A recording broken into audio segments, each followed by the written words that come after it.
Barangay Love Stories. Love Stories. Dear Papa Dudut, paano nga ba magsimulang muli kung ang taong gusto mong makasama sa dulo ay bumitaw na? Ako nga pala si Winona, 30 years old. Nanggaling sa isang 10-year relationship na inakala kong panghabang buhay na. Natapos kami ni Jim ilang buwan na ang nakalipas. Siya ang unang pag-ibig at nakarelasyon ko. Wala na akong ibang nakita na ibang mamahalin kundi siya lamang. Pero wala na akong nagawa noong nag-decide siyang makipaghiwalay sa akin.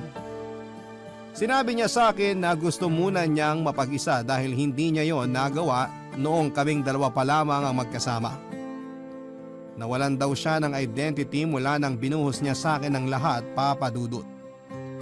Nanawa na raw siya sa paulit-ulit na ganap sa aming dalawa. Nasaktan ako kasi akala ko ay masaya siya pero nagtago pala siya ng lungkot. Sinubukan ko pa siyang kumbinsihin para ipagpatuloy ang relasyon namin. Sinabi kong sayang ang isang dekadang pakikipaglaban namin sa relasyon. Pero ayaw na talaga niya. Nakibargain pa ako at sinabing bibigyan ko siya ng space para makapag-isip-isip dahil baka nabibigla lamang siya. Kinagat naman niya ang sinabi ko at nagpasko nga akong mag-isa nitong 2022 na dati naman ay siya ang kasama ko. Ilang beses akong natuksong i-message siya dahil miss na miss ko na siya. Lalo't magpapalit na naman ang taon. Pero pinigilan ko. Naisip ko kasi na baka lalo siyang kumawala sa akin kapag pinilit ko ang presensya ko sa kanya. Tinis kong hindi siya makausap kahit sa text lamang dahil nasanay nga akong bawat Pasko o kahit na anong okasyon ay siya ang kasama ko. Doon ko na-realize na baka nga napagod na rin siya sa routine namin kaya gusto niyang mapag-isa o makapag-explore. Nung sumapit na ang 2023 ay nagparamdam siya sa akin para kumustahin ako. Nabuhayan ako ng loob dahil akala ko ay namiss niya ako o di naman kaya ay gusto na niyang makipagbalikan pero sinabi niyang desidido na siyang maghiwalay kami.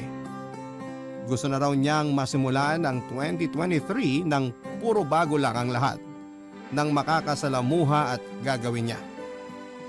Nasaktan ako pero nirespeto ko ang desisyon niyang yon, Papa Dudut.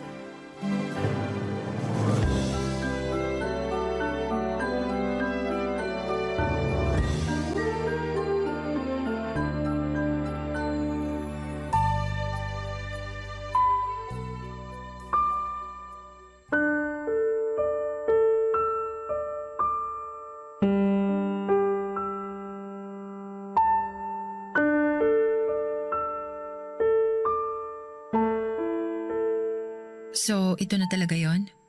Oo, Di na ba talaga magbabago ang isip mo? hindi na. Ito na talaga ang gusto kong mangyari. Okay. Baka pwedeng favor. Sure. Pwede ba tayong magkita one last time? Naku, Winona, parang alam ko na yan eh. Anong alam mo na? Ay, makikipagkita ka sa akin. Lalambingin mo ako hanggang sa mahihirapan na akong bitawan ka. Hindi. Hindi ko na yun gagawin. Yan din naman ang sabi mo dati. Iba na ngayon. Irerespeto ko na kung ano man ang desisyon mo. Sure ka? Oo. Pinag-aaralan ko ng tanggapin na tapos na tayo. Bakit ba kasi kailangan pa natin magkita? Papahirapan mo lang ang sarili mo eh. Imbis na ang ginagawa mo na ngayon ay nagmo-move on o gumagawa ng bagong routine. Gusto ko lang magbalikan. Sabi ni Winona, Ang ibig kong sabihin, magbalikan ng gamit. pwede naman. Pero sana hanggang dun lang ha. Walang magmamanipulate makipagbalikan ha. Ganun ba ako sa'yo lagi? Oo. Sorry. Balikan lang talaga ng gamit ang kailangan ko. O sige, aayusin ko mamayang gabi lahat na naiwan mong gamit dito sa bahay. Ibalik mo na lang sa akin yung mga bagay na alam mong magpapaalala sa'yo sa akin. Sige, isipin ko kung alin dito. Pwede bang itago ko na lang ibang regalo mo sa akin? Yung iba kasi nagagamit ko pa eh. Walang problema. Ako rin naman ganun ang gagawin ko. Basta kung ano lang yung mga gamit na kapag nakikita mo, ako agad ang naaalala mo. Kahit tissue holder o panlinis ng salamin. Mukhang marami nga ako rito. Sige, balitaan kita kung kailan tayo magkikita. Pwede bang bago matapos tong linggo? Bala ko kasing magbakasyon muna after ng closure natin. Gusto mo pagbalik na lang? Para masiguradong may babalik ko sa'yo lahat? Kung di naman sana abala sa'yo, sana this week na lang. Para matapos na rin to. Okay, naintindihan ko.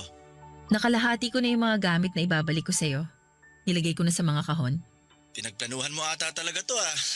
Nung hindi ka nagparamdam sa akin nung Pasko, doon ako nagsimulang maglagay na ng mga gamit mo sa kahon. Masakit kasing tignan.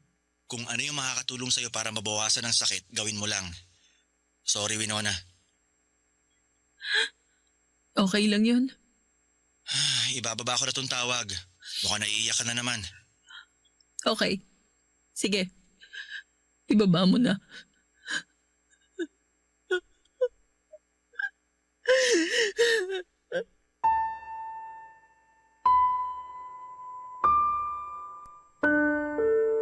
Pagkababa ko ng tawag ay naiyak na lamang ako bigla. Ilang araw din akong hindi umiiyak noon pero noong narinig ko na ang boses ni Jim ay nawala na ako ng lakas para pigilan ang mga luha ko. Umiyak ako hanggang sa makatulugan ko na lamang yon, Papa Dudut. Madaling araw nang nagising ako at pinuntahan ko ang pinagtaguan ko ng mga kahon kung saan ko nilagay ang mga gamit ni Jim na gusto kong ibalik. Nanginig akong kinuha ang isa sa mga kahong yon at saka muli binuksan, Papa Dudut. Nakaramdam ako ng paninikip ng dibdib nang mapasadahan ko ng tingin ang bawat gamit na itinago ko sa kahon na yon. Bawat gamit sa kahon na yon ay may kwento na ayoko na sanang balikan dahil mas lalo ko lamang naaalala ang pagmamahal ko para kay Jim. Yun pa naman ang huling bagay na dapat kong maramdaman at maalala ng mga oras na yon. Agad kong tinago ang kahon at saka nagmadaling lumabas ng aking kwarto. Nagtungo ako sa kusina para magpainit ng gatas at doon muna tumambay. Tanging sa kusina lamang ako pwedeng pumunta na walang ibang magpapaalala kay Jim. Papa Dudut, kinabukasan ay sinikap kong ayusin lahat ng mga gamit na kailangan kong ibalik kay Jim. Naging malaking pahirap yon sa akin dahil binabalikan ako ng mga alaala na dapat ko nang kalimutan. Pahinto-hinto ako noon sa paglalagay ng gamit sa mga kahon dahil marami pa akong hindi kayang i-let go. Pero alam kong kailangan na. Natapos siguro ako sa pagkakahon ng gamit ni Jim mahigit 2 araw. Tinawagan ko na siya after kong maayos lahat ng ibabalik ko sa kanya. Nakatatlong malaking kahon ako at isang medium size na kahon. Pinadala ko na ang 3 malalaking kahon at iniwan ko muna ang medium size na kahon dahil bala kong iabot yon sa kanya ng personal. Ganon din ang ginawa niya, Papa Dudut. Napag-usapan kasi namin na iabot sa isa't isa ang bawat isang gamit sa tinira naming kahon. Yun ang parang naisip ko sa huling beses na pagkikita naming dalawa ni Jim. Natuwa ako kasi pinagbigyan niya ako sa naging kahilingan ko, Papa Dudut.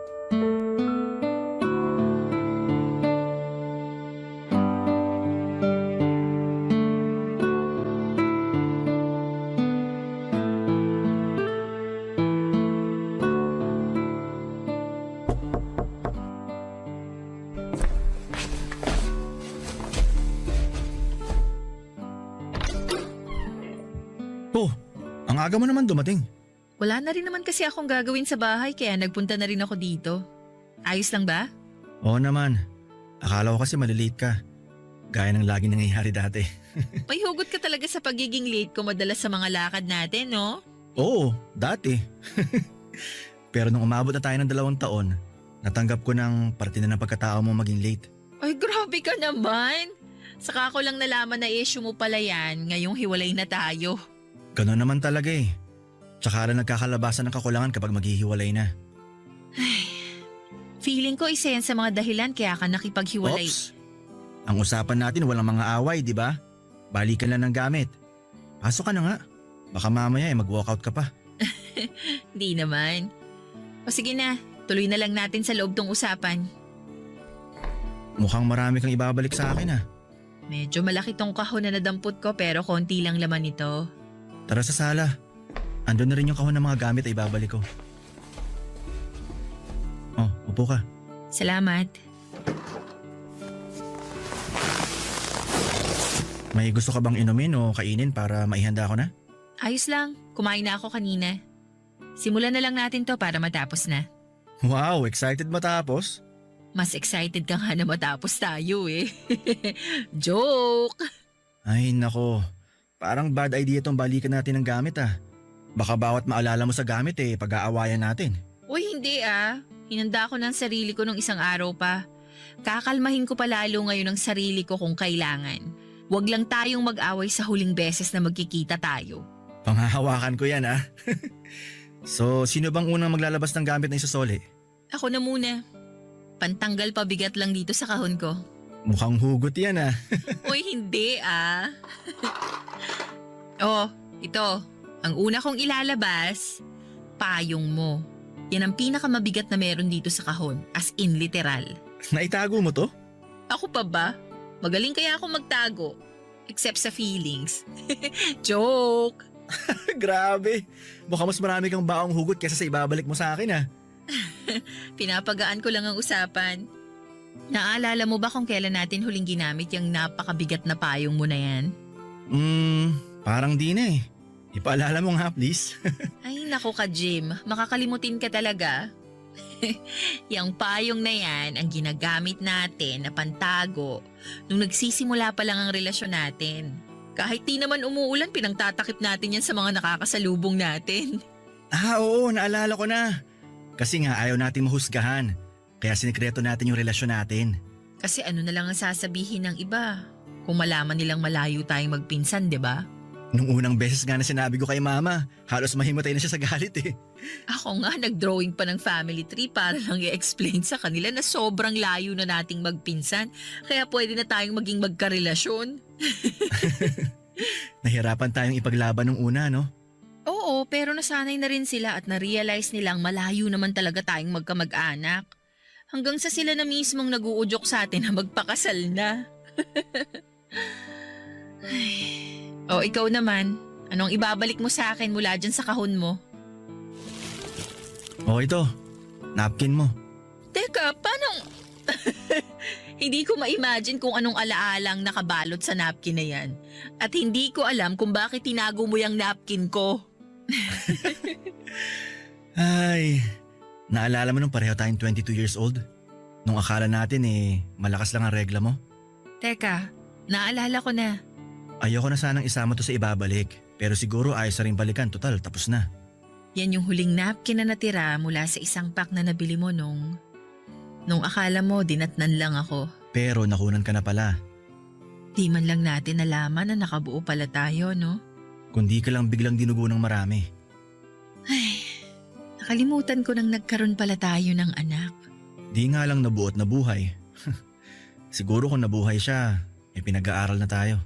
Siguro rin kung nabuhay siya. Hindi ka makikipaghiwalay sa akin.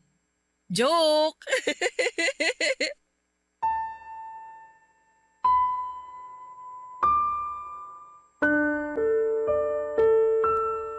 Sinubukan kong magpatawa para maitago ang sakit na nararamdaman ko nang nag-uusap kami tungkol sa namatay naming anak ni Jim.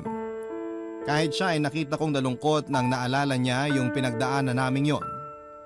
Papa Dudo, 22 years old nga noong nabuntis ako nang hindi namin nalaman. Alam ko lamang kasi na lagi akong delayed noon kaya hindi na bago sa akin kung hindi man ako datna ng ilang buwan. Normal na rin sa akin noon na medyo lumalaki ang puson o tiyan kapag hindi ako dinadatnan kaya hindi ko naisip na posibleng buntis na ako. Naging normal ang galaw ko at mga kinakain.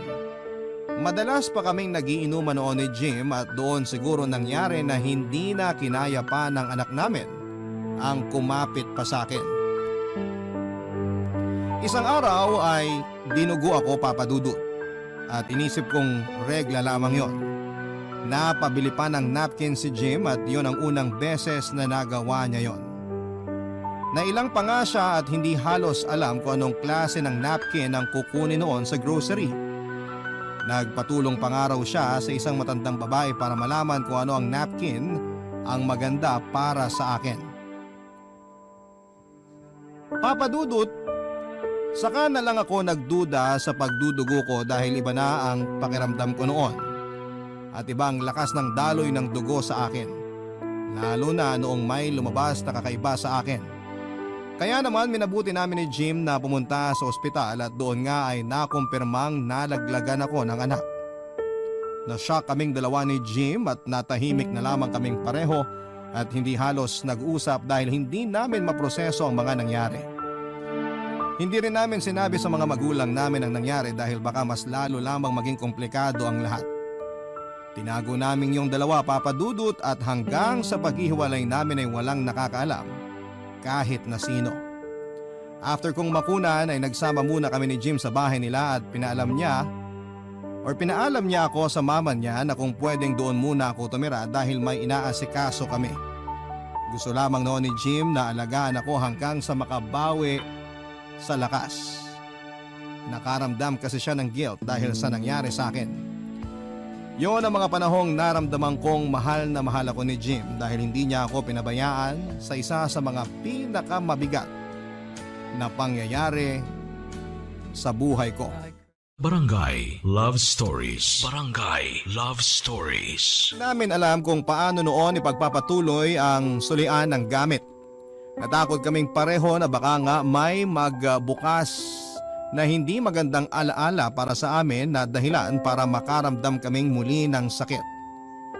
Aminado kaming may mga bagay sa nakaraan namin ang ayaw na naming balikan dahil pareho lamang kaming nasasaktan. Pero tama nga rin si Jim noong sinabi niyang baka kailangan naming balikan lahat ng yon para kahit papaano, kahit nagtapos ang relasyon namin ay makaramdam pa rin kami ng saya dahil minsan nakipaglaban kami dahil minsan ay pinaglaban namin ang pagmamahalan naming dalawa. Hinanda na lang namin ang mga sarili namin sa sakit sa bawat mailalabas naming gamit sa kahon, Papa Dudut. Ako noon ang inaasahan kong makakaramdam ng dobleng sakit dahil ako ang sensitive sa aming dalawa. Masyado rin po ako noong sentimental kaya siguro ay marami rin ako mga gamit na hindi ko magawang i-let go na lamang kahit alam kong wala na akong panggagamitan noon. Kaya siguro ay nahirapan din akong i-let go si Jim. Kahit alam ko noon na makakabuting maghiwalay na kami, ay hindi ko pa rin siya magawang pakawalan dahil parte na siya ng buhay ko. Naging malaking parte na siya ng pagkatao ko, mabuti man o masama. Sa pagbabalik namin ng gamit ng bawat isa ay sinabi ni Jim na unahin naming ibalik yung mga magagandang alaala. Nabigla kasi kami sa unang dalawang gamit na binalik namin na nakapagdala ng lungkot sa amin. Kaya naman pinili naming ibalik yung mga gamit na may masaya o light lang na alaala. Napahalungkat nga ako kasi hindi ko alam kung bakit nasasaktan pa rin ako sa bawat gamit na ibabalik ko kay Jim. Sinabi ko nga sa inyo na masyado lang siguro akong sensitive. Ang next na binalik ko ay ang pinakamalit na bagay na meron sa kahon. Hindi naisip ni Jim na posibleng magkaroon ng malaking alaala ang isang napakaliit na bagay.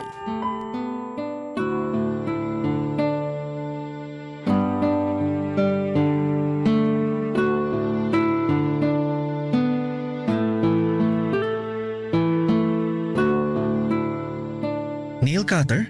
Oo, yung nail cutter ang next kong ibabalik sa'yo. Bakit? Ginamit mo ba tong pangkurot sa pisngi ko kapag magkaaway tayo? Hindi. Yan ang unang nail cutter na binili ko sa'yo. Kasi napansin ko, kapag may bumabagabag sa'yo, lagi kang nagpuputol ng kuko. Napansin mo pala yon? Observant kasi ako.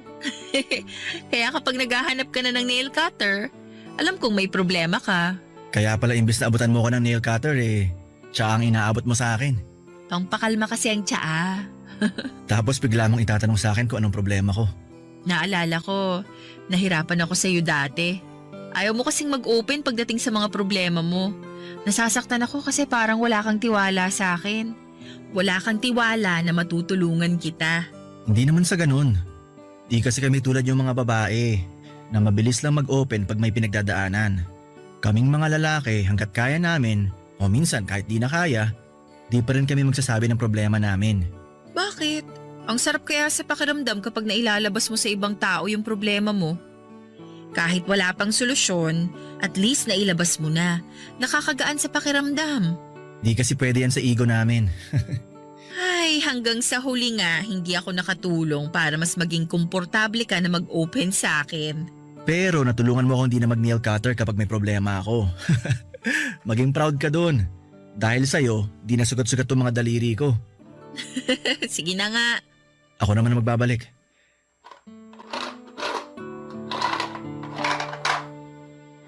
Oh, ibabalik ko tong panyo mo. Di ko pa new yan. Di mo na maalala no? First year college tayo nun, kalagitnaan ng first sem.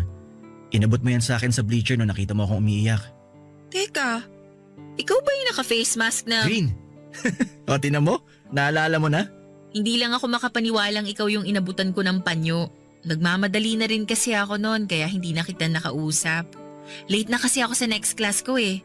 Alam mo naman ako. Pero salamat ah. Nag-effort kang abutan pa rin ako ng panyo. Ugali ko na kasi yon. Kapag may nakita akong pinagpapawisan, umiiyak o kahit nasugatan, inaabutan ko ng panyo o tissue. Kaya siguro halos maubos na yung panyo ko ng college kasi pinamigay ko na lahat. At isa ako sa mga maswerteng nabigyan mo. Thank you ah. Teka, ba't hindi mo sinabi sa akin dati na nagkita na pala tayo? Nahiya ako eh. Baka nga maalala mo lang sa akin eh, yung lalaking umiiyak sa bleacher na naka-face mask na green. Eh bakit ka nga ba kasi naka-face mask noon? Napanaginipan mo ba na magkaka-pandemic? Akala ko kasi may itatago ko yung pag-iyak ko sa ibang tao eh. Pero napansin mo pala. May third eye kasi ako sa mga taong malungkot at tinatago ang pag-iyak. Mukha nga. Nakakatuwa naman na may ganun tayong alaala kahit hindi pa tayo magkarelasyon. Di na kita nakalimutan mula noon. Sinubukan kong hanapin ka sa campus natin pero ewan ko ba kung bakit di kita nakita. Ilang beses akong tumambay sa bleacher para lang maabutan ka pero wala eh. Di na kasi ako dumadaan dun noon. Nakahanap na ako ng ibang shortcut papunta sa mga klase ko. Alam mo naman ako, kailangan ko lagi ng shortcut na daan dahil lagi akong late. Ah, kaya naman pala. Pero at least nagkakilala naman tayo bago makapagtapos ng college. At naging tayo pa. Naalala ko nga kung saan tayo unang nagkausap eh. Sa PE building yun, di ba? Oo, dun nga. Hinabol pa kita. Tapos nung nakaharap na kita, di ko naman alam ang sasabihin ko. Nautal at namula ka pa nun.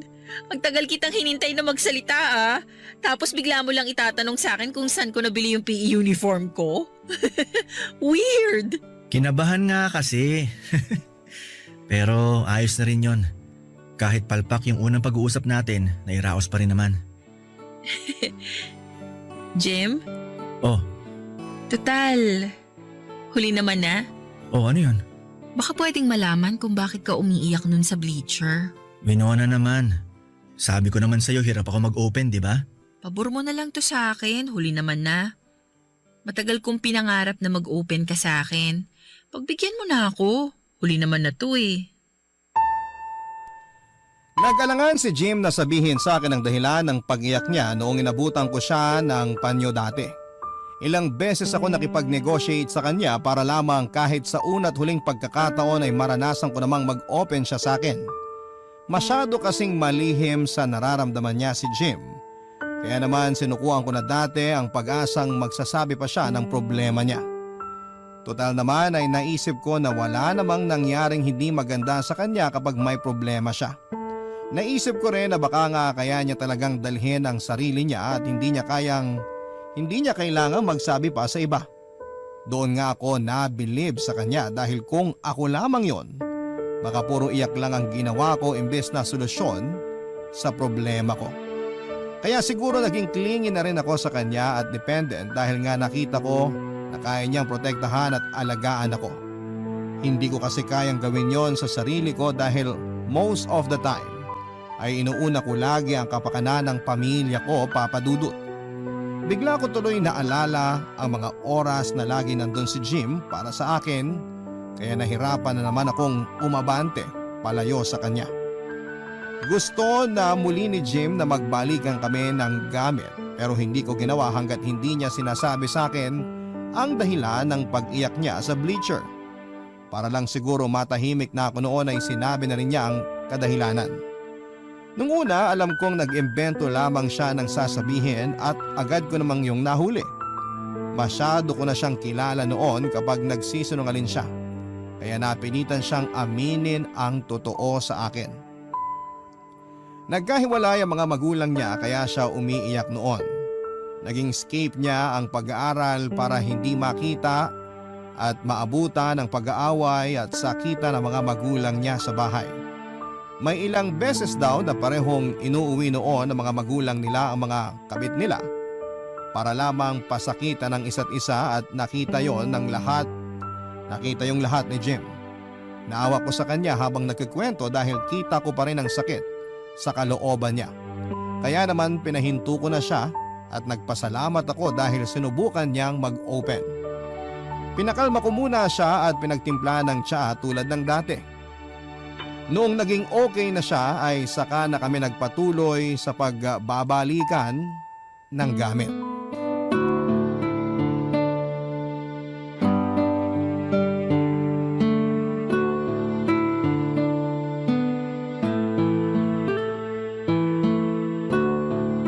Buti pa yung mga gamit natin, no? Nagkabalikan. Oh, yan ka na naman sa mga hugot mo ha. Joke lang naman, para lang makalimutan natin yung bigat ng usapan kanina. Ayos na nga yun eh. Salamat sa tsaa mo. Hanggang ngayon effective siya para kumalma ako. Thank you, na-appreciate mo ang tsa ako. Oh, ano naman ngayon ang ibabalik mo sa akin? Teka, at random na lang akong dadampot dito sa kahon. Para akong bubunot sa raffle sa ginagawa akong paghalukay dito sa kahon ah. Sana manalo ko ng ref. At ang nakuha kong gamit ay... Oh, bakit ka bumubungis-ngis dyan? Necktie mo kasi itong nakuha ko sa kahon. Teka, yan ba yung Aha. pati yan talaga ibabalik mo? Bakit hindi? Para maalala mo kung gaano ka-hot ang lovemaking natin nun. Nai-imagine ko na tuloy. Tinali mo pa ako sa kama gamit ang necktie na yan. Hoy, tinali mo rin kaya ako, no? Grabe. Necktie ko pa yan ng graduation natin ah. Oo nga eh. Tapos ito pa yung ginamit natin nung unang beses tayong mag-explore sa ano. Alam mo na. Kung ano-ano kasi nakikita mo sa internet eh. E payag ka naman, aminin mo. Nakatulong yun para tumagal ang relasyon natin. Sobrang sexually compatible nga natin kaya siguro nahirapan ako makipag-break sa'yo. Kasi aminado ako magaling ka sa ano eh. Alam mo na. Binuhay ko ba ang katawang tao mo? Ilang beses nag-reincarnate ang katawang tao ko sa galing mo. Teka nga, change topic na. Baka kung ano pang gawin nating di tama. Eh di ba gano'n naman kapag nagko-closure yung mag-ex, may huling ano sila bago mag-move on? Huwag tayong makisali sa ganun. Okay na tayong magbalikan ng gamit. Yun ang closure natin. Ah, sige na nga. Oh, next na ibabalik ko, itong blouse mo. Teka, di naman akin yan eh. Nakalimutan mo na naman tulad ng panyo mo? Yung panyo, aminado akong nakalimutan ko. Pero hindi ko damit yan. Ano ka ba? Sa'yo to. Hindi ako nagsusuot ng blouse na kulay gray dahil para sa akin, pangpatay ang kulay na yan. Saka hindi bagay sa akin ang ganyang kulay. Nagmumukha akong pagod at haggard. Ay nako, si Winona makakalimutin. Seryoso ako, Jim. Hindi nga akin yan. Ay, suot mo to nung bagong lipat ako sa unang apartment ko after kong umalis sa bahay ni na mama, di ba? Nagano pa tayo tapos ito lang ang suot mo nun. Madalian nga yun kasi parating na yung food natin eh. Jim? Ano, naalala mo na? Oo. Buti naman. Naaalala kong naghiwalay tayo nung lumipat ka sa unang apartment mo. Hindi ako nakatapak sa apartment na yon, ni minsan.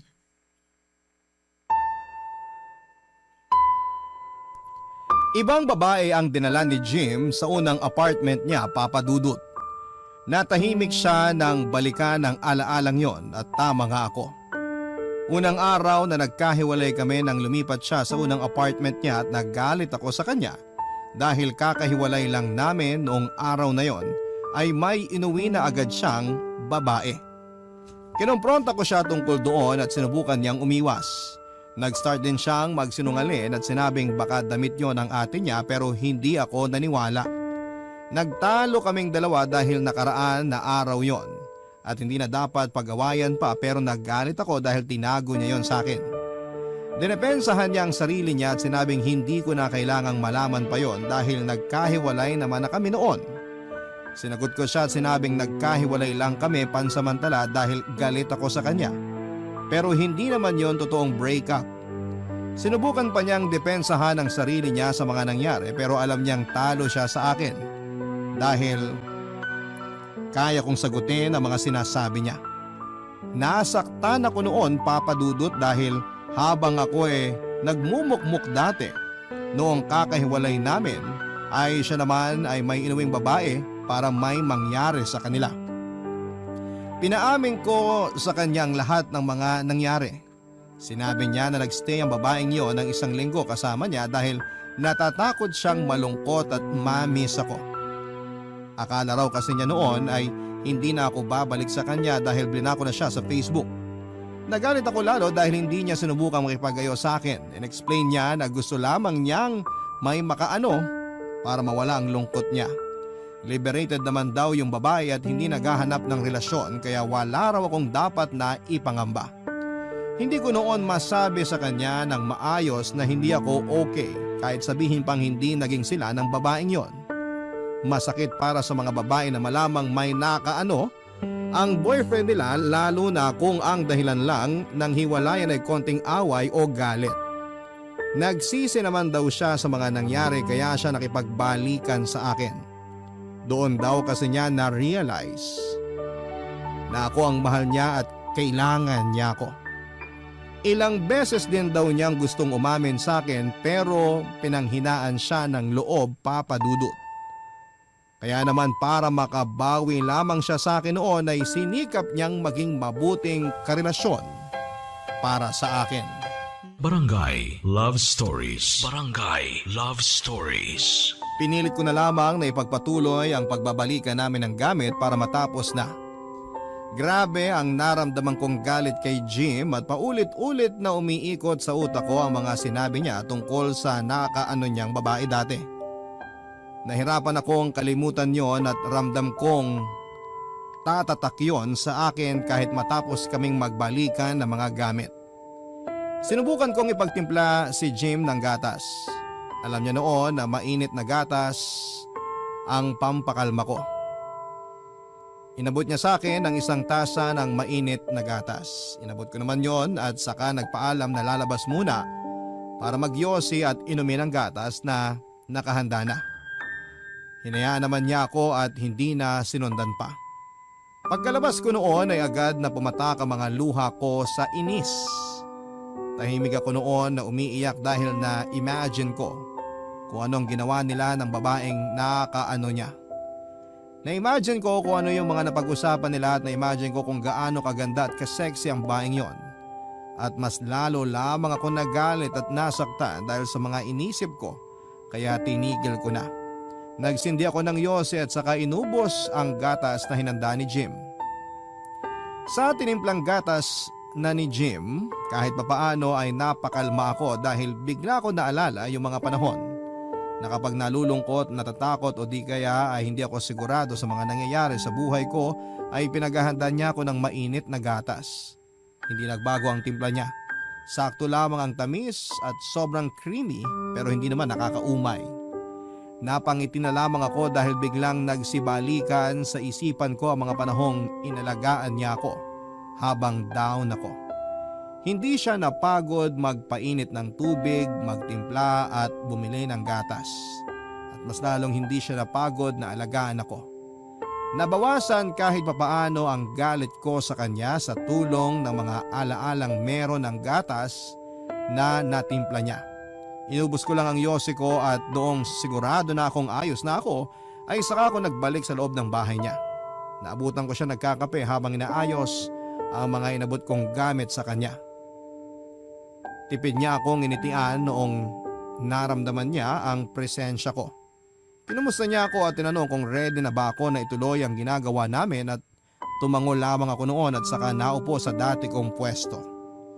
Noong nakita ko ang mukha niya ay muli na naman akong nawalan ng gana dahil bigla ko naalala ang nangyari sa kanila noong babaeng nakaano niya.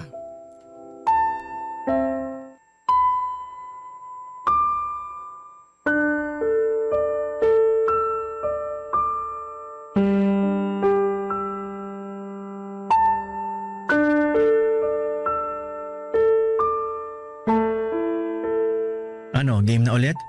Magbabalik ka na ulit tayo ng gamit? Oo, Ano yung next mo? DVDs mo. Oh, heto lahat. Teka, paborito mo to lahat ah. Huwag mo na lang kayo ibalik sa akin. Di ko naman talaga paborito ang mga movie na yan. Ikaw lang naman ang namilit na panoorin natin lagi ang mga yan eh. Akala ko kasi gusto mo eh. Panay ang tao mo kapag pinapanood natin to. Natatawa na lang ako kasi alam ko na lahat ng mga linya dyan. Memoryado ko na dahil paulit-ulit ko nang napanood. Yan ba talaga ang totoo o galit ka lang dahil sa mga nalaman mo kanina? Basta, sa'yo na yan lahat. Galit ka nga. Sinong di magagalit? Alam ko.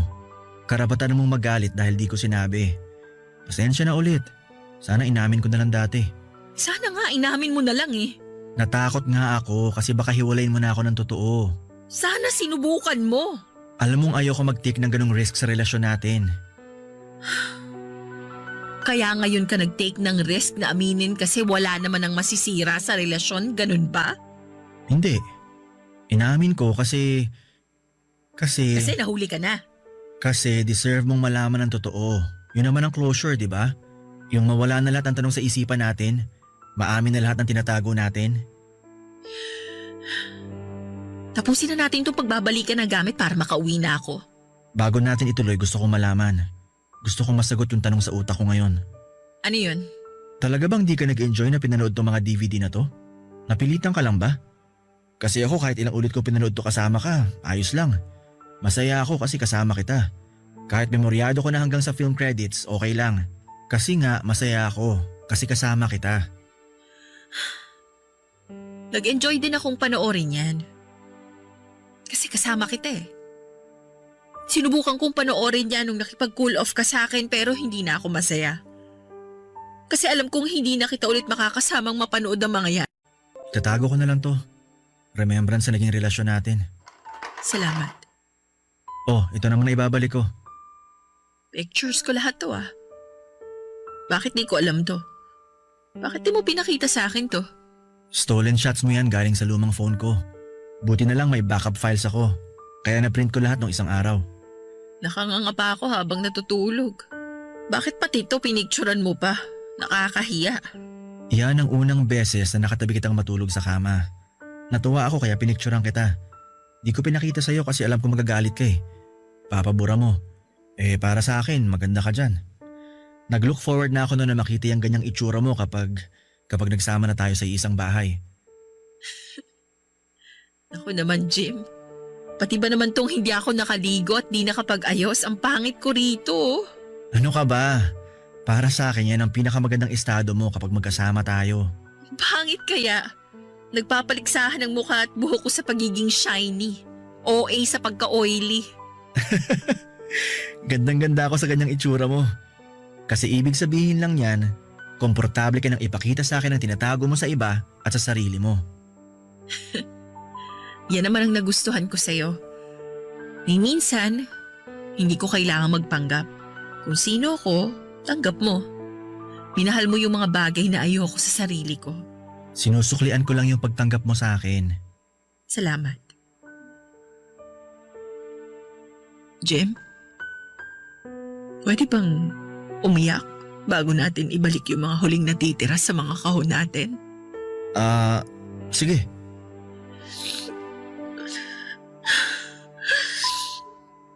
Gusto ko lang malaman mo na malaki ang pasasalamat ko na dumating ka sa buhay ko. Hindi man tayo sabay na pupunta sa dulo. Salamat pa rin kasi nakasama kita sa biyahe. Gusto ko ring malaman mo na Masakit sa akin na bitawan ka. Naisiping hindi na kita makakausap tulad ng dati. Na di na ikaw ang taong pwede kong puntahan kapag may ibabalita ako tungkol sa nangyari sa araw ko, maganda man o hindi. Salamat pa rin kasi naranasan ko kung paano ang pagmamahal mo.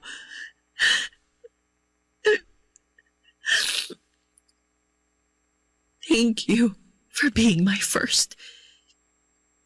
It breaks me apart you won't be my last. If it still counts, because I still have a lot left in me. I love you, Jim. I love you so much. It hurts.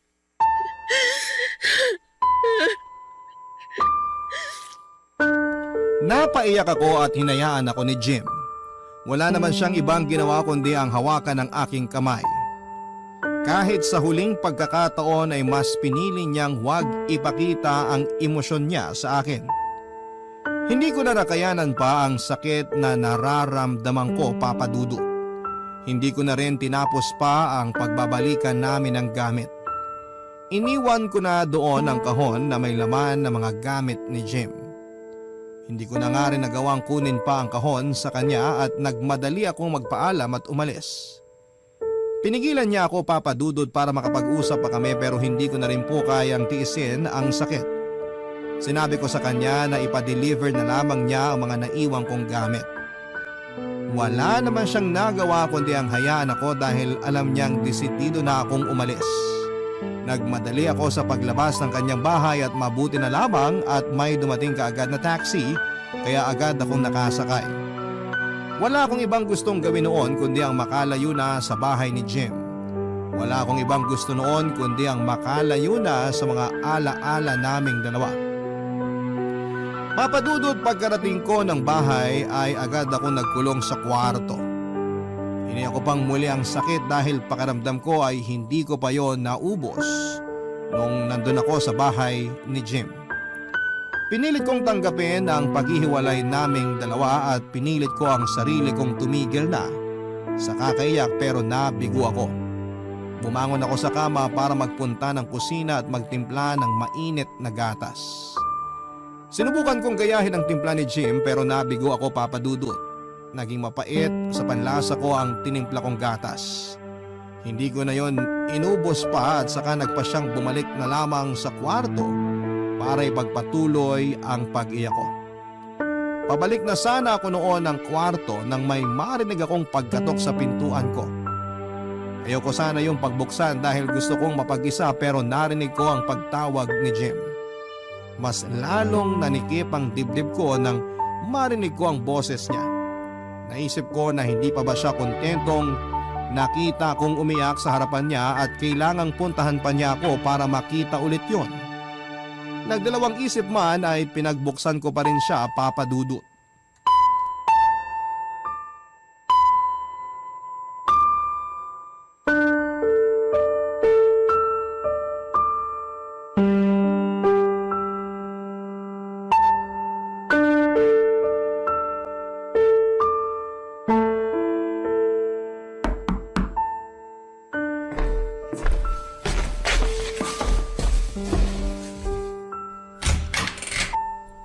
Anong kailangan mo? Pwede ba tayo mag-usap? Kulang pa ba yung nangyaring usapan natin kanina? Oo. Gusto mo pa bang makitang nasasaktan ako? Wagi ka na eh. Punong-puno na ako ng sakit, Jim. Tama na. Tama na, please. I'm sorry, Winona. Kahit ilang beses kang mag-sorry, hindi mo agad matatanggal lahat ng sakit. Hayaan mo na ako. Tama na yung kakasorry mo kasi mas lalo lang sumasakit eh. Pwede bang pakinggan mo ko? Talaga bang hindi ka patapos na saktan ako? Tama na sabi eh. Makinig ka muna, please. Winona, Jim, please. kanina nung umalis ka, akala ko yun na yun eh. Sarado na lahat. Tapos nung inaayos ko yung mga gamit mo sa kahon, bigla ko nakita tong candy wrapper. Ano yan? Anong meron dyan? Sigurado di mo na maalala pero Pero ito yung candy sa burol ni Papa dati. O tapos, Ikaw ang nag-abot nitong candy sa akin sa huling gabi ng burol ni Papa. parang naaalala ko na. Inabot ko yan sa'yo. Nung nasa kwarto ka ng chapel. Nakahiga ako noon, di ba? Nakapikit. Nagpapanggap na tulog para dilapitan ng kahit na sino. Alam ko. At alam kong kailangan mo ng kasama kahit sabihin mong ayaw mo. Kaya ka lumapit sa akin. Ayaw kitang harapin noon kasi ayokong maiyak. Ayokong makita mong mahina ako. Ni minsan hindi ko nakitang mahina ka, Jim. Ikaw nga ang naging lakas ko, di ba? Kahit di kita kinakausap noon, umupo ka lang sa tabi ko. Hinayaan mong tahimik lang ako. Di ka rin nagsalita pero naramdaman ko na gusto mong iparating sa akin na andun ka lang. Nakikinig ka kahit di ako nagsasalita. At doon ko inabot yung candy sa'yo. Kasi narinig ko na. Kumukulo na yung tiyan mo. Kasi di ako kumain buong araw. Naaalala ko na lahat. Naalala ko matapos mong iabot yung candy sa akin. Niyakap mo ko. Hinalikan mo ako sa noo. Di ka pa rin nagsalita pero narinig ko sa puso mo yung gusto mong sabihin at iparating sa akin. Pasensya ka na kung hanggang doon lang yung nakayanan kong pag-comfort sa'yo. Hindi ko kasi alam kung anong gagawin. Hindi ko alam ang pakiramdam ng mamatayan ng magulang. At nagpapasalamat ako sa iyo kasi di mo pinaramdam sa akin na alam mong nararamdaman ko. Hinayaan mo akong iproseso yun ng mag-isa. Hindi ka nakialam. Hindi ka nagdikta. Hindi ko alam na ganyan pala ang naisip mo nun sa akin. At hindi mo rin alam eksakto kung anong naisip ko after mong iabot sa akin ng candy na to. Winona, tinago ko ang pinagbalatan ng candy na to dahil gusto ko maalala na andun ka nung time na wala akong ibang karamay. Andun ka kahit pakiramdam ko nababaliwala na kita dahil mas inuuna kong malungkot. Jim, Ikaw lang yung andun, Winona. Ikaw lang yung nakakaintindi sa pinagdadaanan ko kahit di mo naman alam kung ano yung eksaktong pakiramdam ko. Kaya ako tinago ang pinagbalatan ng candy na to dahil gusto ko may paalala sa akin na ikaw lang ang di nang iwan ng mga panahong parang ang hirap kong mahalin at unawain.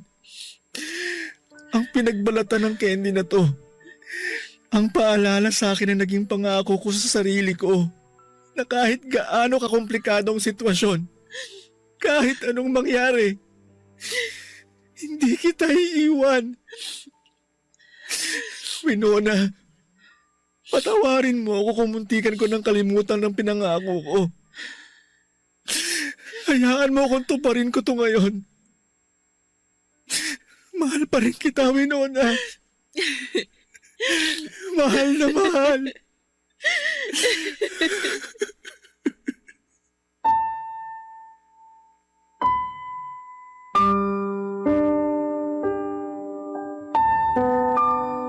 Hindi ako makapaniwala sa mga sinabi ni Jim, Papa Dudut.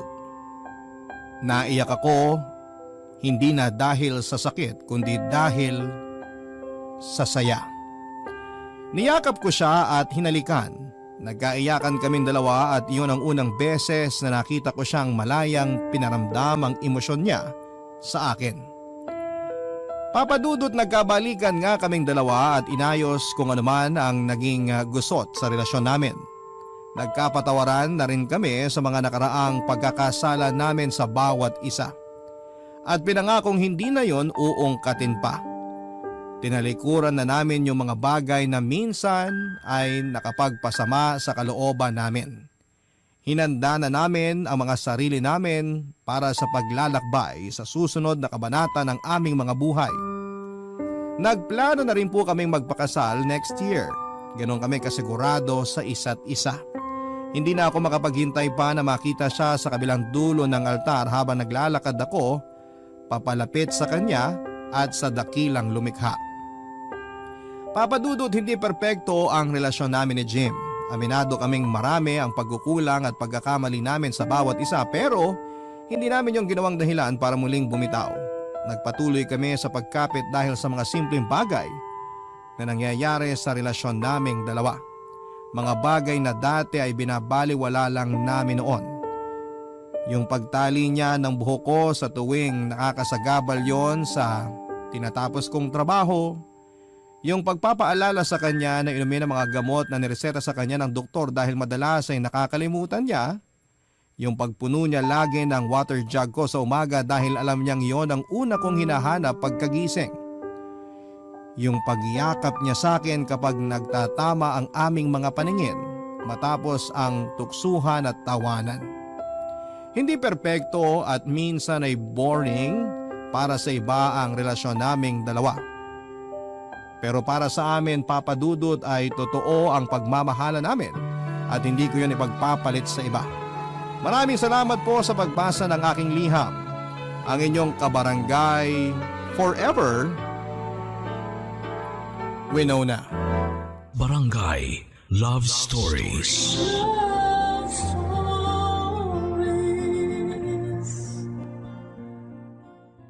Barangay LS 97.1. 97.1. Number 1. Forever. Kabarangay, i-share mo ang iyong barangay love stories. Sabay-sabay nating pakinggan ang iyong kwento ng pag-ibig, buhay at pag-asa. Ipadala lang sa barangaylovestories@yahoo.com.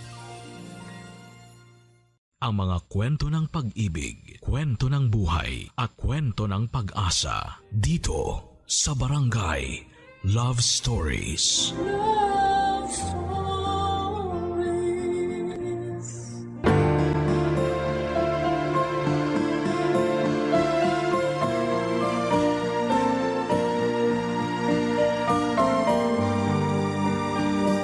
Pag-ibig ang pinakadakilang bagay na regalo ng Diyos sa daigdig.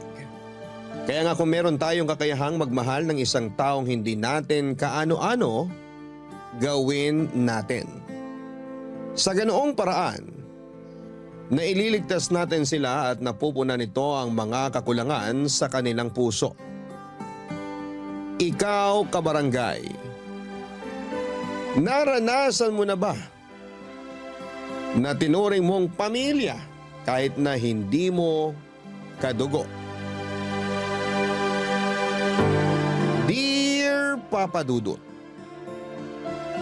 magandang mainit na tanghalian po sa inyo at sa mga kabarangay natin. Ako po si Vian. Kaka 34 lang last July at isa po ako sa mga masugid ninyong tagapakinig.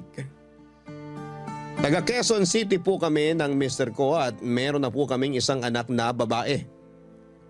Stay-at-home mom po ako dahil preggy ako sa second baby namin kaya marami rin akong time na makinig sa programa ninyo tuwing tanghali at paggabi naman ay minamarathon ko po ang Barangay Love Stories sa online. Aliw na aliw po ako sa mga istorya na pinapadala sa inyo ng mga kabarangay natin. Kaya sinabi ko sa mister ko na gusto kong sumulat sa istasyon ninyo. Bagay na sinang-ayunan naman niya. Bali ang kwento po na i-share ko ay nagsimula noong 10 taong gulang ako.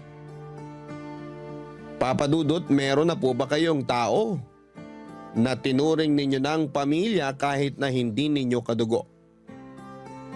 Ako kasi ay meron. Yun po ang yaya training ko. Single mother po noon ang mama Janice ko matapos maagang mamatay ni Papa dahil sa bone cancer. Hindi naman po kami mayaman pero may maliit silang negosyo ng bigasan at iba pang goods sa naipundar sa palengke na pinapatakbo ng mama ko. Doon po kami kumukuha ng pera para sa pag-aaral ko, pagkain namin at pambayad sa mga bills. Sabi ni Mama, mahalaga raw po ang business namin na yon. Dahil yun na lamang ang meron kami. Kamuntik na rin po kasi yung mawala nang nagpagamot si Papa. Kaya ginawa po ni Mama ang lahat para maisalba ang tanging kabuhayan na meron kami kahit kapalit noon ang pagkawala niya ng oras At panahon na alagaan ako at magpakananay sa akin. 10 years old po ako nang dumating sa bahay at buhay namin si Yaya Trining. Ang tanda ko ay nasa early 30s siya noon. Mahaba po ang buhok niya, morena ang balat, pango ang ilong, meron po siyang nunal sa baba at may katabaan po siya, Papa Dudut. Pero mabait po si Yaya Trining dahil pinagluluto niya kami. Naglilinis siya ng bahay at inaasikaso niya po ako simula paggising ko sa umaga, pagpasok at pagsundo sa school at hanggang bago ako matulog.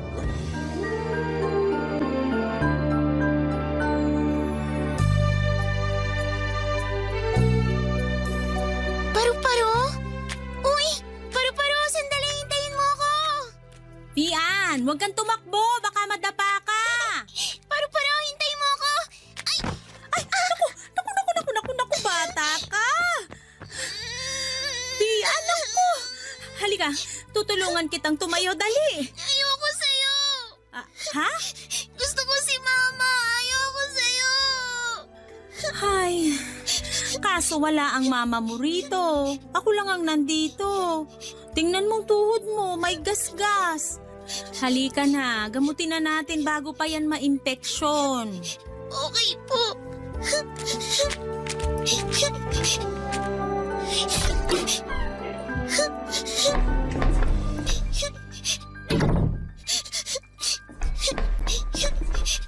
Oh, dito ka muna sa bangko, ha? Kukuha lang ako ng ipanggagamot sa sugat mo.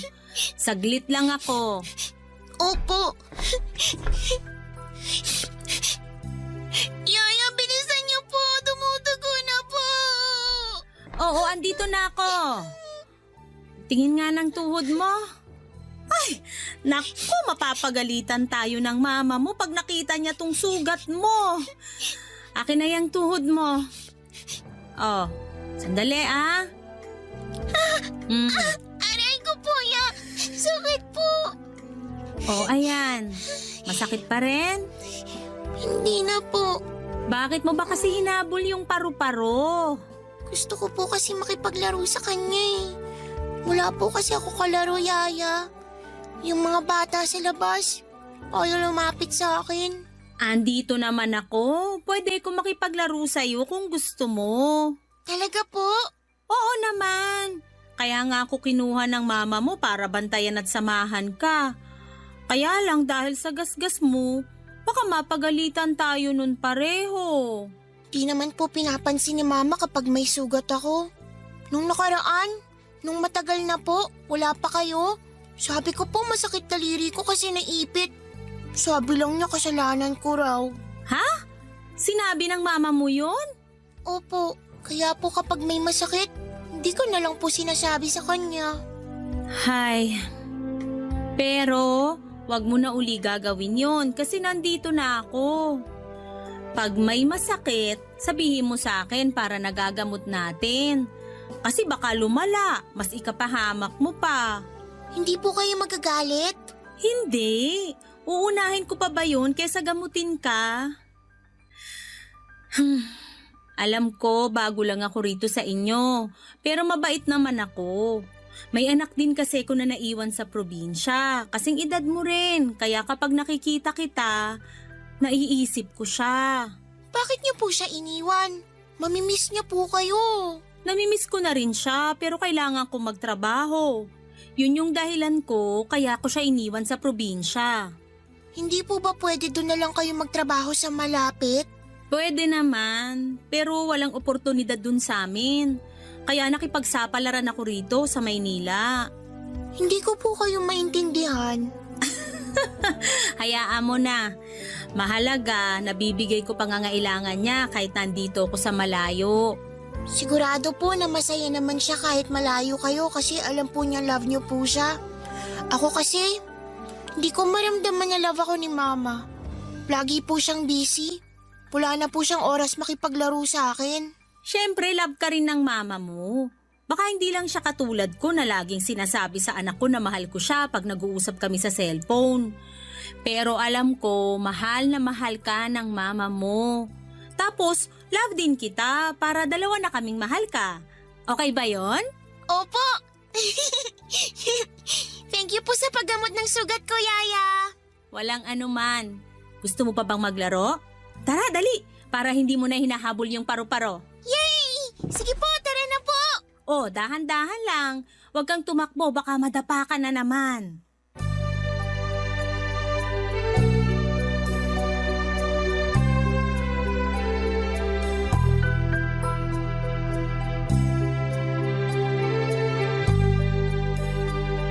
Hindi po ako sanay na merong ibang tao sa bahay namin. Simula kasi nang maging busy na si Mama sa negosyo namin. Pinilit ko po ang sarili ko na matuto ng mga bagay-bagay. Para naman hindi po ako kawawa. Pero aaminin kong mahirap po bilang isang bata. Halimbawa, may isang insidente na halos maubos ko po yung gas namin dahil naiwan ko yon na bukas habang may pinapakulo ako. Gusto ko po kasing uminom ng gatas kaya nagsalang ako ng tubig sa takure. Gumamit pa nga ako ng upuan bilang tungtungan para maabot yung kalan dahil medyo mataas tapos maliit lamang po akong bata. Kaya lang nalibang naman ako sa pakikipaglaro sa tuta ng kapitbahay namin kaya nawala na sa isipan ko ang pinapakulo ko. Noong time na yon ay dumating si Mama galing sa palengke tapos nakita niya yung nakasalang na halos nag-evaporate na sa hangin yung tubig. Kaya galit na galit po siya sa akin, Papa Dudut. Hindi ko po yun makakalimutan kasi tinawag niya akong pasaway na bata at nagmamarunong. Kaya nga hindi na ako nagtaka nang dumating sa bahay namin si Yaya Trining. Tubong La Carlota City sa Negros Occidental po si Yaya Trining, Papa Dudut. Malumanay po ang boses niya. Masipag at mabait po siya kaya hindi nakataka-taka na madali niyang nakuha ang loob ko. Pero ang isang bagay na nagustuhan ko sa kanya ay yung trato niya sa akin para na po niya akong anak, Papa Dudut. Sinabi sa akin ni Yaya Trining na meron siyang isang anak na babaeng naiwan sa Negros na nasa pangangalaga ng magulang niya. Kaedad ko lang din po, 10 years old ng panahon na yon. Bale, lumuwas po siya ng Maynila para makipagsapalaran. Sa ilang taon niya rito ay marami na siyang napasukang trabaho tulad ng pagiging serbedora sa karinderya, tendera sa bakery at siumayan, sales lady sa ukay-ukay at paggawaan ng cellphone at kung ano-ano pa.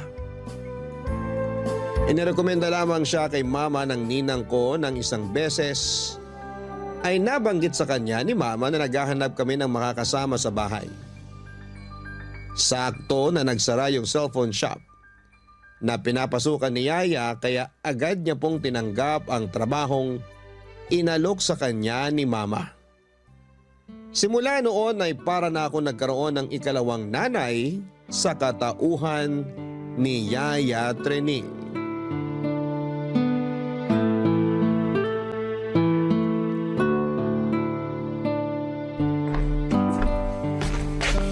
Ma, laro po tayo! May dala po akong manika! Di mo ba nakikitang pagod ako? Kakarating ko lang galing trabaho, Vian. Pero miss ko na po kayo. Anong miss? Magkasama naman tayo rito sa bahay, di ba? Lagi-lagi tayo nagkikita, paano mo ako mamimiss? Basta po. Ay nako, doon ka nga sa kwarto mo, wag mo akong ginugulo. Nagpapahinga yung tao. Sige na po, Mama. Kahit sandali lang po. Tigas talaga ng ulo mo ha. Di ka nakakaintindi? Akin na yung manika mo. Akin na sabi! Baka po masira! Wala akong pakialam! Dapat dito sa manika mo, tinatapon doon sa malayo! Yan! Bakit niyo po tinapon manika ko? Para kunin mo doon tapos wag ka nang bumalik dito! Kakainis kang bata ka? Di ka marunong pagsabihan? Halika rito. Ha? Dapat sa'yo pinapalo eh. Halika! Yan kasi! Pasaway ka! Kinagalit mo ko? Kita mong masakit na nga ulo ko sa pagod? Tumahimik ka nga! Ang ingay mo! Ma'am! Ma'am, tama na po! Nasasaktan na po si Vian! Yaya! tapos magtatago ka sa yaya mo? Halika rito, Vian! Di pa ako tapos sa'yo! Ay, tama na po, ma'am. Natatakot na po si Vian. Mabuti nga yun para hindi niya ulitin yung pang-istorbo sa akin. Sinabing pagod ako tapos gusto niya makipaglaro. Di ba dapat ikaw ang kalaro ng batang yan? Kaya nga kita kinuhang kasama namin dito sa bahay para hindi na ako iniistorbo ng batang yan. Vian, dun ka muna sa kwarto mo, ha? Susunod na lang ako. Okay? Sige po.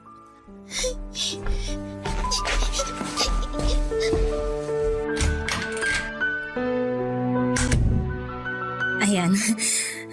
Wala na si Vian. Ma'am, gusto niyo po bang ikuha ko muna kayo ng tubig? Sige, kanina pa ako uhaw na uhaw. Sige po. Napakapasaway na bata. Pagod ka na, dinadagdagan niya pa. Ito na po tubig niyo, ma'am. Salamat. Ma'am, tungkol po dun sa nangyari kanina, naglalaro po kami ni Vian sa kwarto, pero nung narinig niya yung pagdating niyo, sabi niya po, gusto raw po niya kayong makalaro. Ma'am, namimiss na po kayo ng anak niyo. Pero pagod nga ako. Mas gugustuhin ko na lang magpahinga kaysa makipaglaro sa kanya. Tsaka wala ba siyang kasawaan sa laro na yan? Maghapon na nga kayo naglalaro, idadamay niyo pa ako. Ay, pero wag niyo naman po sanang paluin si Vian. Bata pa po yun. Sino ka para sabihin sa akin yan? Baka nakakalimutan mo, nanay pa rin ako ni Vian at kapag matigas ang ulo niya, papaluin ko siya. Nanay din po ako, ma'am. Hindi po maganda na namumulat sa palo ang mga bata kasi kalalakihan nila yung takot sa atin ng mga magulang nila. Baka po hindi na sila magsabi sa atin ng mga problema nila kasi sinasaktan natin sila. Mas mabuti nga na di na siya magsabi sa akin ng mga problema niya kasi may sarili naman akong problema. Tsaka pwede ba? Huwag mo nga akong pangaralan. Nandito ka para bantayan yung anak ko, hindi para turuan ako ng kung ano-ano. Alam ko ginagawa ko training. Sana alam mo rin kung ano lang ang trabaho mo. Huwag kang intrimitida. Sorry po, ma'am. Sorry ka dyan. Pareho nyo nang sinira ni Vian ang gabi ko. Pag-untugin ko kayo Nako, makapasok na nga sa kwarto at makatulog. Nakakainis kayo? Hindi na po ba kayo kakain? Hindi na, busog ako. Huwag kayong maingay na dalawa, ha?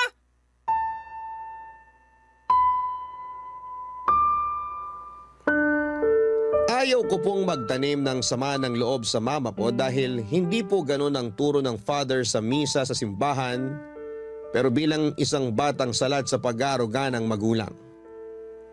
Hindi ko po mapigilang magtampo at maghinanakit sa mama ko. Alam ko naman po na busy siya sa pagtatrabaho, kaya hanggat maaari ay pinapagaan ko yung bawat sandali, lalo na pag uuwi siya ng bahay namin. Pagod po si mama kaya inaabutan ko po siya ng tubig na maiinom noong wala pa si Yaya. Tapos sinasabi ko na mamasahihin ko yung binti niya na lagi niyang nirereklamong namamanhid at masakit gawa ng maghapon niyang pagtayo, lalo na pag maraming customer. Pero lahat ng effort ko para makabanding kami ni mama ay binabaliwala niya. Tapos sinasaktan na rin niya ako. Madalas niya akong paluin kapag napipikon po siya sa kakulitan ko. Kaya umiiyak na lamang ako. Pag gano'n na po ang nangyayari, pumapagitna po sa amin si Yaya Trining para hindi na po ako masaktan pa ng husto ni mama. Nagagalit din po si mama kay Yaya pero hindi po yun pinipersonal ni Yaya Trining. Mas focus po siya sa pagpapatahan sa akin kasi ang lakas po ng iyak ko. Lalo na kapag natamaan ako ng kamay ni mama, Papa Dudut. Hindi ko po makakalimutan yung kinarga ko ni Yaya. Tapos nakasubsob lamang ako sa leeg niya at umiiyak ng mahina para hindi na marinig ni mama. Nagagalit po kasi siya sa ingay ko. Kapag nahihimasmasa na po ako at tumatahan na ay nanonood kami ng cartoons o di kaya ay naglalaro kami ng board games.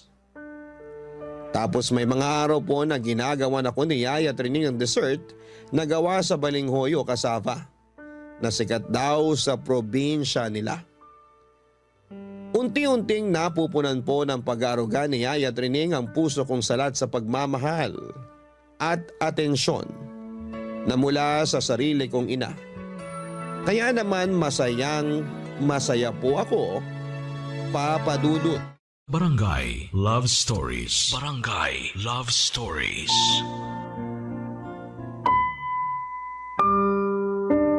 Sa pagpapatuloy po ng buhay ko noon, kasama si Yaya Trining sa bahay namin ay napansin ko po na lalong naging busy si Mama pero hindi na lamang sa negosyo namin. Dahil nagka-boyfriend na po siya. Hindi lang po isa, Papa Dudut, kundi marami pong nakarelasyon ng mama ko sa loob ng halos 3 buwan. Hindi po niya sa akin pinapakilala yung mga nagiging boyfriend niya. Nakikita ko na lamang na inuwi niya po sila sa bahay tapos ay pumapasok sila sa kwarto ni Mama at nagkukulong doon. Pag nakikita ko si Mama, mukha naman siyang masaya pero parang lalo po siyang nawala ng pakialam sa akin, Papa Dudut.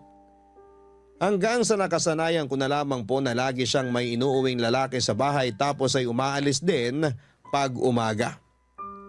Kapag nangyayari yon ay sa kwarto po ni Yaya Trining ako natutulog kasi natatakot po ako na baka may mangyaring masama sa akin gawa ng may ibang taong pinapapasok si Mama sa bahay, Papa Dudut. Isang gabi may inuwi na namang lalaki ang mama ko. Tapos narinig ko na lamang na nagsisigawan sila. Pareho po silang galit pero mas galit at mas mataas ang boses ng mama ko. Basta ang natatandaan ko lang. Sinabi ni Mama na pinipirahan lamang siya ng lalaki. Kaya ayaw na raw niya na makita ito. Nagtataka nga ako kasi nang umuwi sila ay nagtatawanan pa sila noon pero mukhang nakainom din sila pareho. Sa takot ko ay kinatok ko po yung kwarto ni Yaya kahit na alam kong tulog na siya. Palibhasa kalagitnaan na po yun ng gabi at baka nasa madaling araw na. Buti na lamang mas nangibabaw po ang worry ni Yaya Trining sa akin kesa sa antok niya ng mga panahon na yon, Papa Dudut.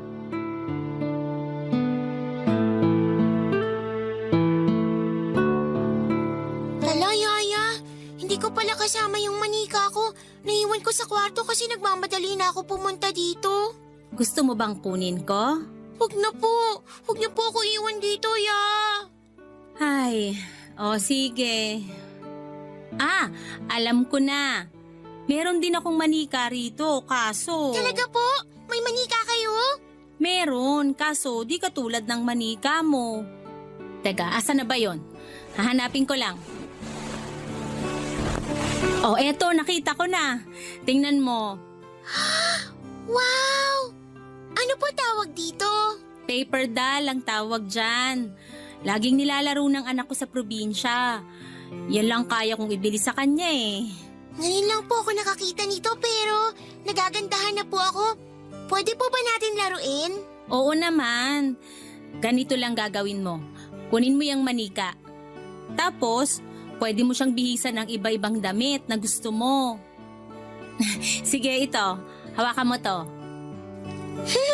Susuotan ko po siya ng bestidang pula. Sige, okay yan. May sapatos din siya. Ito. Ikabit mo sa paa niya.